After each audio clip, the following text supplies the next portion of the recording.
Teman-teman, kembali lagi bersama saya di channel yang super keren ini dalam edisi BBH, Bincang-Bincang Hukum. Baik teman-teman, seperti yang diketahui bahwa pada bulan Mei lalu, DPR RI telah mengesahkan revisi Undang-Undang Minerba menjadi undang-undang.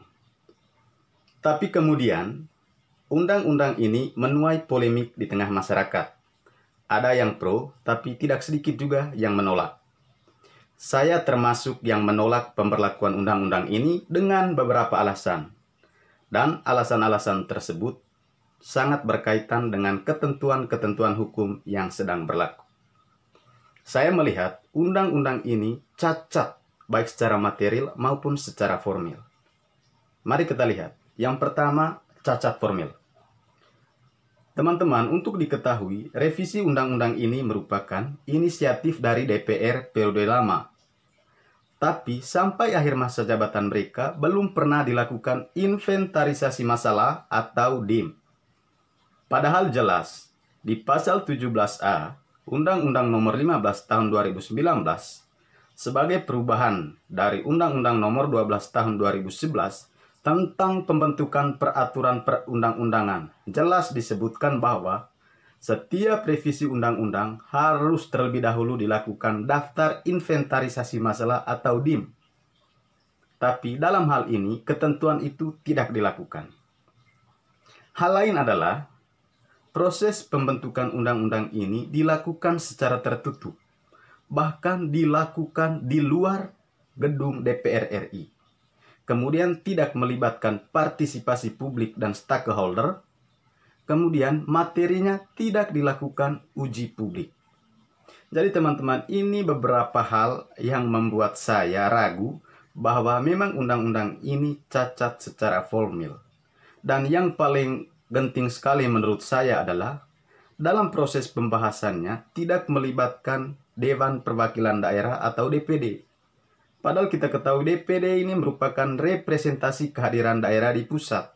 Dan kita tahu bahwa proses pertambangan ini rentan dilakukan di daerah-daerah. Karena itu keterwakilan daerah yang diwakilkan oleh DPD ini seharusnya diperhatikan. Dan kehadiran mereka dalam hal ini sangat penting sekali. Tapi itu kan tidak dilakukan. Jadi beberapa hal ini yang membuat saya menarik kesimpulan bahwa memang undang-undang ini cacat secara formil.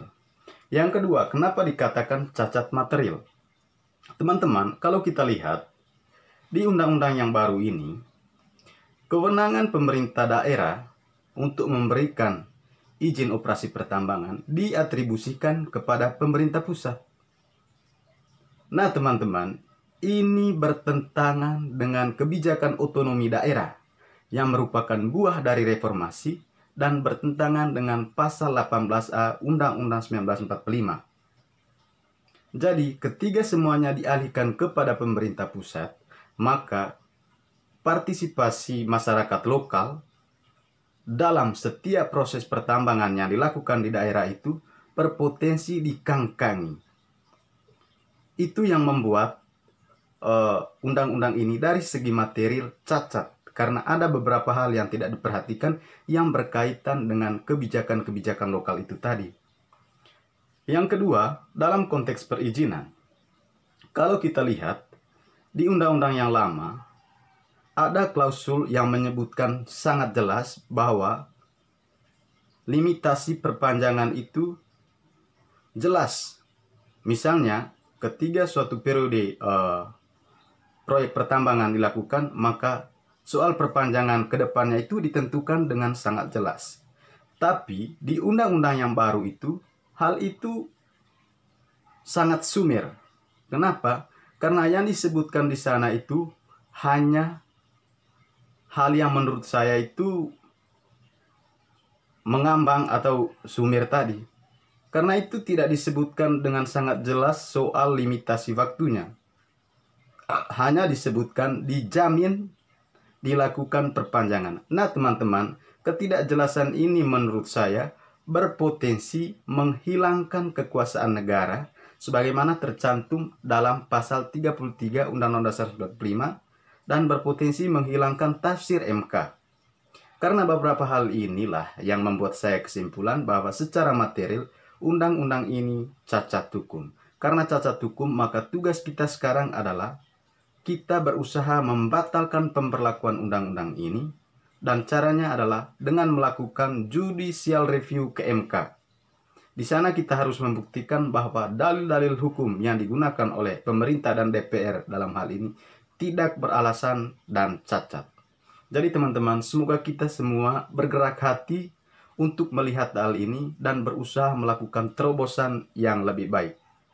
Ke MK hari ini itu sangat penting karena sekarang protes-protes yang kita sampaikan, misalnya berupa demonstrasi, itu tidak mungkin dilakukan lagi. Aspirasi-aspirasi yang kita punya itu tidak mungkin dilakukan dengan cara demonstrasi, karena untuk sementara gerakan-gerakan kita atau aspirasi-aspirasi kita dalam bentuk demonstrasi dibatasi karena situasi ini.